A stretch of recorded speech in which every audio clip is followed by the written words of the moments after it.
Hello বন্ধুরা, good morning. Welcome back to my new blog. কেমন আছো তোমরা সবাই? আশা করি সকলে খুব ভালো আছো, সুস্থ আছো।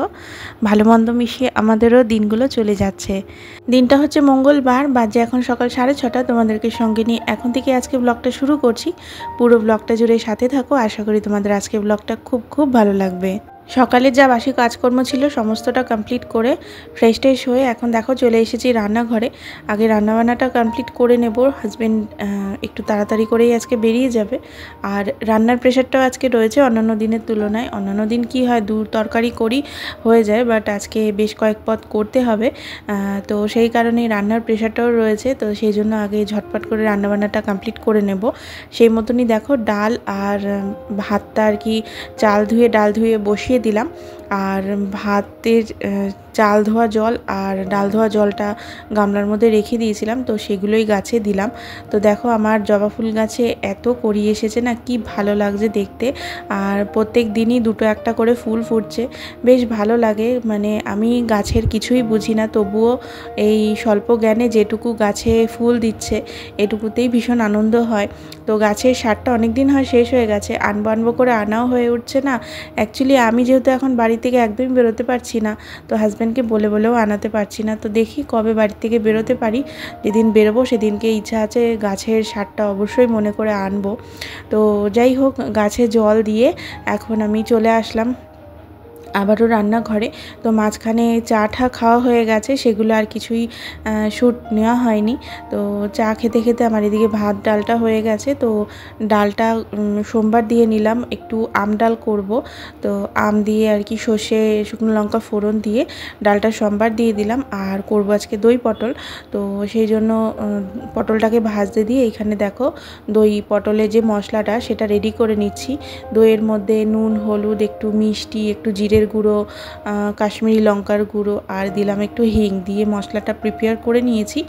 আর পটল ভাজাটা তুলে রেখে কড়াইতে জিরে ফোড়ন দিয়ে সর্ষের তেলের মধ্যে একটু আদা, কাঁচা লঙ্কা আর টমেটো বাটা কষিয়ে নিয়েছিলাম।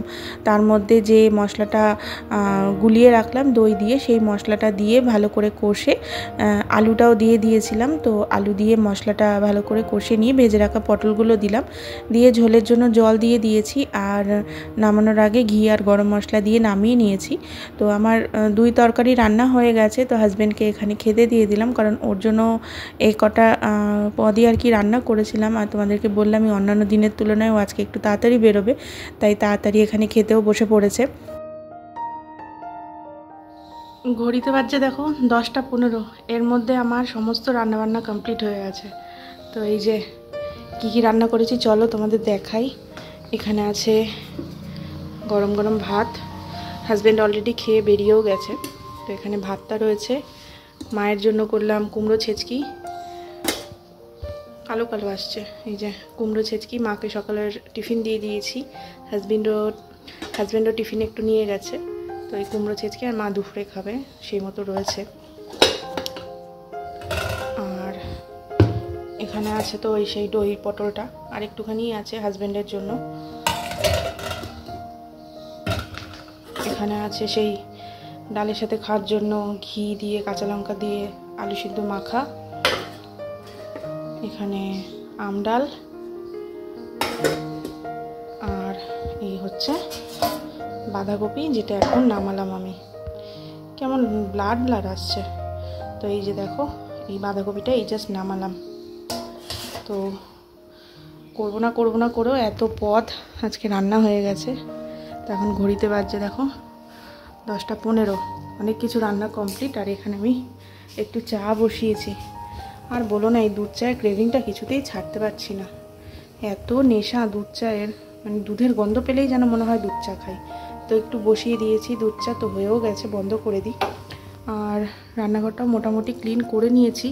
সিঙ্ক জুড়ে এই যে বাসন রেখেছি গুছিয়ে, একবারেই মাজবো। কিচেনটাও অলমোস্ট ক্লিন, ওখানে কিছুটা জিনিসপত্র রয়েছে। আর এই দিকটাও পুরো ক্লিন করে নিয়েছি। তো সকালে একবার তো লিকার চা খেয়েছি, এখন আবারও দুধ চা খেতে ইচ্ছা হচ্ছিল, তো আর নিজেকে কিছুতেই কন্ট্রোল করতে পারলাম না দেখে এখন দেখো একটু দুধ চা তো বানিয়ে নিয়েছি। তোমাদের কাছে কোনো টিপস থাকলে অবশ্যই বলে তো, দুধ চা মানে কিভাবে নিজেকে কন্ট্রোল করব দুধ চা খাওয়া থেকে। এটা একটা খুব বাজে নেশা পরিণত হয়েছে আমার, কিন্তু কিছুতেই কন্ট্রোল করতে পারছি না। মানে মাঝে মধ্যে এত ক্রেভিং হয় দুধ চা খাওয়ার, তখন কিছুতেই নিজেকে কন্ট্রোল করতে পারি না। এখন চিনি খাওয়াটা অনেকটাই কমিয়ে দিয়েছি, চায়ে সে লিকার চায় বলো আর দুধ চায় বলো। দুধ চায় তো গুড় পাউডার দিয়ে খাই, আর লিকার চায় একদম যতটুকু চিনি না দিলে নয়, ব্যাস ততটুকু দিয়েই খাই। কিন্তু এই দুধ চায়ের ক্রেভিংটা কিছুতেই ছাড়তে পারছি না, তো চেষ্টা করছি ভীষণভাবে এই ক্রেভিংটাকে ছেড়ে দেওয়ার। তো যাই হোক, চা খেয়ে নিয়ে এখন দেখো সকালে ব্রেকফাস্টটাও কমপ্লিট করে নিয়েছি, কিছুক্ষণ রেস্ট নিয়েছি, কারণ রান্নাবান্না করে উঠে না সকালবেলা একেবারে মানে বিধ্বস্ত অবস্থা হয়ে যায় আমার। এত গরম, তার মধ্যে মানে ভীষণ টায়ার্ড হয়ে পড়ি এত গরমে আর কি, এত ঘাম হয়। তো সেই কারণে কিছুক্ষণ নিজেকে একটু টাইম দিয়েছি, দিয়ে চা খেয়ে সকালে ব্রেকফাস্টটা কমপ্লিট করে এখন দেখো সিঙ্কে যত বাসন পড়েছিল সেগুলো সব মেজে নিয়েছি। আর কিচেনটা ক্লিন করতে এসে দেখলাম যে আমার যে লিকুইডটা বানানো থাকে সেই লিকুইডটা ফুরিয়ে গেছে। তো তোমাদের সাথে শেয়ার করা হয়নি অনেক দিন যে কি দিয়ে বানাই লিকুইডটা। একজন জিজ্ঞাসা করছিলে যে কি দিয়ে লিকুইডটা বানাই, তো জল নিই বেশি করে, আর তার মধ্যে একটু লিকুইড সোপ দিই, মানে ডিশওয়াশার যেগুলো লিকুইড ডিশওয়াশার সেটা দিই, তার মধ্যে 1 চিপির মতো ভিনিগার দিই, আর বেকিং সোডাটাই রিসেন্ট কিছুদিন ধরে দেওয়া শুরু করেছি, খুব ভালো কাজ দিচ্ছে। তো এই দিয়েই আর কি লিকুইডটা বানাই। তো খুব কাজের জিনিস এটা, মানে রান্নাঘরে পিঁপড়ের উপদ্রব বলো বা মাছি, বিশেষ করে তো এই গরমকালে খুব মাছির উপদ্রব হয়, তো এই সবগুলোর থেকে অনেক রেহাই। আর তেল চিটে ব্যাপারটা তো একদম থাকেই না, খুব সুন্দর পরিষ্কার হয় কিচেনটা। তো এটা দিয়েই আমি মেনলি ক্লিন করি, আর সপ্তাহে একদিন তো ভালো করে সাবান দিয়ে পুরো গ্যাস আর কাউন্টার টপ এগুলো মোছামুছি করেই থাকি। কিন্তু প্রতিদিনের পরিষ্কারটা এভাবেই করি, সে সকালবেলাই হোক আর দুপুরেই হোক বা রাত্রেই হোক, যখনই কিচেনে কাজ হয় তখনই এইভাবেই করে থাকি। তো আমার কিচেন ক্লিন করে নিয়ে আজকে একটা বড় কাজে হাত দিয়েছি। এখন দেখো বসেছি মাসকাবারি বাজার গোছাতে। তো এই মাসে আমার বাজারটা একটু বেশি হয়েছে, কারণ গত মাসে বাজারটা মানে একদম করাইনি বললেই চলে। তার কারণ তার আগের মাসে আমাদের ঠাকুরের অনুষ্ঠান হয়েছিল, তো ঠাকুরের অনুষ্ঠানের সময় একটু বেশি পরিমাণেই জিনিসপত্র আনানো হয়েছিল, তো অনেক জিনিস আর কি বেঁচে গেছিলো। তো এই মাসে সেই কারণে একটু বেশি জিনিস লেগেছে, কারণ গত মাসে সেরকম জিনিসপত্র কিছু আনানো হয়নি। সেই জন্য বিয়ের পর এসে যখন নতুন সংসার হাতে নিয়েছিলাম, তখন ওই মানে 1 মাসে যে বাজার করার ব্যাপারটা সেটা অতটা মানে মাথায় আসতো না, বা 1 মাসে পুরো বাজার তুলে রেখে সেটা সুন্দর করে পুরো মাসটা পরিচালনা করা, ওটা কিভাবে কি ম্যানেজ করতে হয় সেটা অতটা বুঝতে পারতাম না। কারণ বিয়ের পর এসে দেখেছিলাম যে 15 দিন অন্তর অন্তর যখন যা দরকার হয় তখন সেরমভাবে আর কি বাজারটা করা হতো এই বাড়িতে। কিন্তু আমার বাপের বাড়িতে দেখেছি মা সবসময় প্রতি মাসের বাজারটা মানে মাসের শুরুতেই একদম সুন্দর করে লিস্ট বানিয়ে পুরো বাজারটা আর কি করতো। তো বিয়ের আগে তো এত বাজার হাটের দিকে কোনো দিকই ধ্যান ছিল না, পড়াশোনা আর সংসারই একটু ছিলাম বটে, বাট বাজার হাটের দিকটা মাই দেখাশোনা করতো, বাবা মা দুজনে মিলেই এগুলো ম্যানেজ করতো, এগুলো দিকে কোনো দিনই ধ্যান জ্ঞান দিতে হয়নি। কিন্তু এই বাড়িতে এসে দেখেছিলাম যে মানে ওই মাসের শুরুতে যে সুন্দর করে বাজার লিস্ট গুছিয়ে পুরো মাসের বাজারটা করা, তো এই ব্যাপারটা এই বাড়িতে ছিল না। তো যাই হোক, আস্তে আস্তে যখন সংসারে একটু মানে কি বলবো ধাতস্থ হলাম, বুঝতে শিখলাম যে পুরো মাসের বাজারটা একবারে করালে পরে একটু সাশ্রয় অবশ্যই হয়, আর কখনো কখনো সেই সাশ্রয়টা পরের মাসেও অনেক কাজে লেগে যায়। কোনো মাসে একটু সঞ্চয় হয়ে যায়, দেখবে সব মাসের খরচা সমান হয় না, কোনো মাসে বেশি হয় কোনো মাসে কম হয়। তো আমি সেই জন্য কি বলতো প্রত্যেক মাসের বাজার প্রত্যেক মাসের শুরুতেই করাই। ওই সারা মাস ধরে একটু একটু করে দোকান থেকে জিনিস আনিয়ে ব্যবহার করাটা আমার একদমই পছন্দ না। আমার মানে সংসারে যে লক্ষ্মীর ভাণ্ডারটা সবসময় আমার পূর্ণ থাকুক, এটাই ভালো লাগে। তো এইখানে দেখো আমি কিন্তু সমস্ত যে গ্রসারিগুলো যেগুলো আমার মানে প্যাকেট এখন ওপেন করার প্রয়োজন নেই, সেগুলো কিন্তু একটা কন্টেনারের মধ্যে ভরে রাখি। আমার সমস্ত জিনিসেরই আলাদা আলাদা কন্টেনার রয়েছে। তো তেলের আলাদা কন্টেনার, চিনির আলাদা কন্টেনার, মানে যেগুলো সারা মাসের জন্য স্টক করে রাখা হয়। আর চাল, আটা, এগুলো সব আলাদা আলাদা। তারপরে চাউমিনটা আমরা খুব খাই, তো সেই জন্য চাউমিন একটা বড় কন্টেনারের মধ্যে আর কি প্যাকেট শুদ্ধই আর কি আটকে রাখা হয়। তো সেগুলোকে সমস্ত গুছিয়ে নিলাম, আর জায়গাটাকেও পরিষ্কার করে নিয়ে কন্টেনারগুলোকেও একটু ভালো করে মুছে নিলাম। প্রতি মাসে এটা আমি করে থাকি, যখনই রিফিল করি তখনই জায়গাটা পরিষ্কার করে কন্টেনারগুলোকে মুছে আর কি রাখি। তো এইবারে দেখো আমার যে স্পাইসেস, মানে রেগুলার ইউজের যে আমাদের ইন্ডিয়ান স্পাইসেসগুলো, সেগুলোকে আমি যেভাবে স্টোর করি, তো এগুলোকে আমি সমস্তটাই এয়ারটাইট গ্লাস কন্টেনারের মধ্যে স্টোর করি। এগুলো সবই আর কি রিইউজ করা, দেখে তোমরা বুঝতেই পারছো। বেশিরভাগই জ্যাম, জেলি, তারপরে আচার, এগুলোরই কন্টেনার।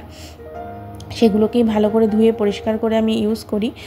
আর এখানে দেখো আমি কি করছি বলো তো, আমার একটা মিট মশলার বড় কৌটো হাজব্যান্ড এনে দিয়েছে। আমাদের বাড়িতে মিট মশলাটা খুব খাওয়া হয় ডিমের ঝোল বা চিকেনে, তো সেই জন্য এই মিট মশলাটা বেশি বড় কন্টেনার এনে দিলে কি অনেক দিন চলে যায়। ছোট ছোট প্যাকেট না ইউজ করতে একটু অসুবিধাই হয়। একবারে কোনো রান্নাতে তো ওই ছোট্ট 5 টাকা দামের প্যাকেটটা ইউজ হয় না, তো ওখান থেকে আবার কিছুটা রয়ে যায়, সেটা আবার একটা গার্ডার পেঁচিয়ে রেখে দিতে হয়। তো অনেক সময় ওটা ইউজ না হলে পরে সেটা নষ্ট হয়ে যায়। তো সেই জন্য হাজব্যান্ড বলেছে একটা বড় কৌটো এনে দেবো, তুমি ওটা ইউজ করো। তো আমি দেখো কি করলাম, প্যাকেটের পিছনে না লেখা রয়েছে এক্সপায়ারি ডেটটা কবে, তো সেই জায়গাটা কেটে আমি এয়ারটাইট একটা কন্টেনারের মধ্যে ভরে রেখে দিলাম। তো এইভাবে আমি করে থাকি, যখনই কোনো মশলা দীর্ঘদিন আমাকে ইউজ করতে হবে, অথচ সেই জিনিসটা আমি ফ্রিজে রাখবো না, বাইরেই রাখবো, তো আমি সেটাকে এইভাবেই আর কি আমি স্টোর করে রাখি, যাতে করে এক্সপায়ারি ডেটটা আমি দেখতে পাই। তো তোমরা এই টিপসটা যদি তোমাদের ভালো লেগে থাকে অবশ্যই তোমরা অ্যাপ্লাই করতে পারো। আর এখানে দেখো পোস্তর যা দাম, পোস্ত আর সাদা তিল একসাথে মিক্স করে রেখে দিলাম। আমরা পোস্তর সাথে সাদা তিল মিক্স করেই আর কি যে কোনো রান্নাতে ব্যবহার করে থাকি। তাহলে সাদা তিলের তো অনেক গুণাগুণ তোমরা সকলেই জানো, তার সাথে পোস্তটাও খাওয়া হয়ে যায়। আর এখন এই গরমে পোস্ত আর তিল খাওয়া তো ভীষণই ভালো শরীরের জন্য। তো একসাথে মিক্স করে রেখে দিলে কি বাটার সময় আর খোঁজাখুঁজি করতে হবে না। আর এখানে দেখো সমস্ত মশলাগুলো গুছিয়ে রাখলাম, আর প্যাকেটজাত মশলা যত সমস্ত রয়েছে সেগুলো একটা আলাদা বাটির মধ্যে রেখে দিই, যাতে করে ব্যবহারের সময় আর কি নিতে সুবিধা হয়, খুঁজে পেতেও সুবিধা হয়। আর এই জিনিসগুলো কন্টেনারে এখন ভরবো না, কারণ কন্টেনারে অলরেডি রয়েছে আমার চিপস, মুড়ি, বিস্কিট সবই এখন কন্টেনারে রিফিল করা রয়েছে। তো সেগুলো খালি হোক, তারপরে আবার এগুলোকে রিফিল করব, তাই জন্য নতুন ক্যাবিনেটের ভিতরে এগুলোকে ঢুকিয়ে রাখলাম। তো আমার গ্রসারি আইটেম গোছানো তো সমস্তটা কমপ্লিট। কিচেনটা আবারও একটুখানি মুছে পরিষ্কার করে নিয়েছি। এখন দেখো কিচেনটা কতটা মেসি হয়েছে, মানে খুব ধুলো ধুলো হয়ে গেছিলো, তো সেইটাই পরিষ্কার করে নিলাম।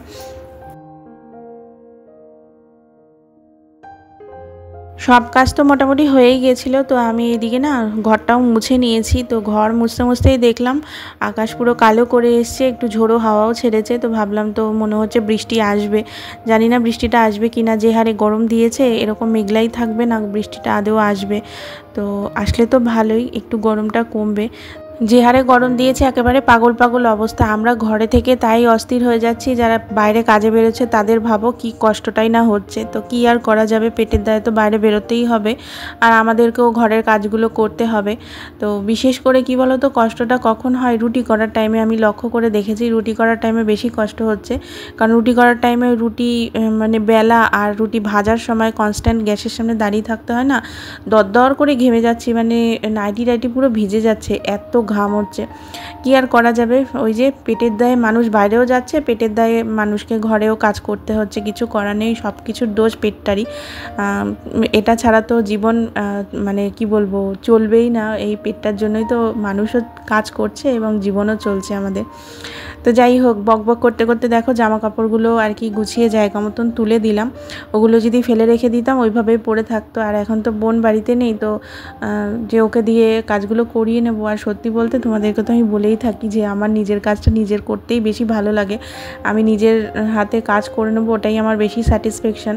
কেউ করে দিলে সেই স্যাটিসফ্যাকশানটা আসে না যেটা নিজে করলে আসে। তাই জন্য নিজের কাজটা নিজেই করে নিতে পছন্দ করি, যদি না খুব অসুবিধা হয়। তো আর এইদিকে আমার যে সোফার কভারটা তুলে আগের দিনকে কেচে দিয়েছিলাম, তো তোমরা দেখেছোই, তো সেই কভারটাকেও আর কি পেতে দিচ্ছি, কারণ এই কভারটা না পাতা থাকলে না সোফাটা কেমন যেন খালি খালি লাগছে, ভালো লাগছে না। তো সেই জন্যই আর কি একবারে এই জায়গাটাকেও গুছিয়ে ফেলবো। যদিও ঘরটা মোছা হয়ে গেছে, তবুও ভাবলাম যে কাজটা ফেলে না রেখে একবারে করে ফেলাই ভালো, কারণ সন্ধেবেলা আর ইচ্ছে করবে না। এখন এই বেলাতেই করে কাজকর্ম সেরে একবারে স্নান টান করে বিশ্রাম নিতে বসবো। তো যাই হোক, দেখো হয়ে গেছে মোটামুটি এই ঘরটা গোছানো। চলো এবার বাকি কাজকর্মগুলো সারতে সারতে আমার আগের দিনের ভিডিওর কিছু কমেন্ট তোমাদের সাথে শেয়ার করে নিই। গৌরী কর্মকার দিদিভাই, তুমি লিখেছো তোমার বেডসাইড টেবিলের পুতুলগুলো কাছ থেকে দেখাবে। হ্যাঁ দিদিভাই, তোমাকে অবশ্যই দেখিয়ে দেবো। ওটা কি বলো তো, একটা মাটির বড়বউয়ের যে মেলায় কিনতে পাওয়া যায় না, ওই বড়বউ আছে, তোমাকে আমি সামনে থেকে একদিন ব্লগে ভালো করে দেখিয়ে দেবো। জলি দিদিভাই, তোমার কমেন্টটা পেয়ে আমি খুব খুশি হয়েছি। তুমি যে আগে থেকে অনেকটা সুস্থ আছো এটা শুনেও খুব ভালো লেগেছে। আর আমার মতো তোমারও গান শুনতে খুব ভালো লাগে, আমার মতো তুমিও গান পাগল। সত্যি গো, গান আমার যে কি ভালো লাগে না। আগে তো এত ইউটিউবও ছিল না, আর এত গান মানে পছন্দসই গান শোনার মতন অপশানও ছিল না। তো আগে না সেই চিপে গান মানে কম্পিউটার সেন্টার থেকে ভরে নিয়ে এসে গান শুনতাম। মানে কি যে পাগল ছিলাম আমি গানের, কি আর বলবো তোমাদেরকে। এখন তো সব কিছুই ভীষণ ইজি হয়ে গেছে এবং ভীষণই অ্যাভেলেবেল হয়ে গেছে, কিন্তু আগে তো এতটা ছিল না। এখন খুব ভালো লাগে, সেই জন্য যখন যেটা মন চায় তখন সেই গানগুলোকে শুনতে পারি আর কি।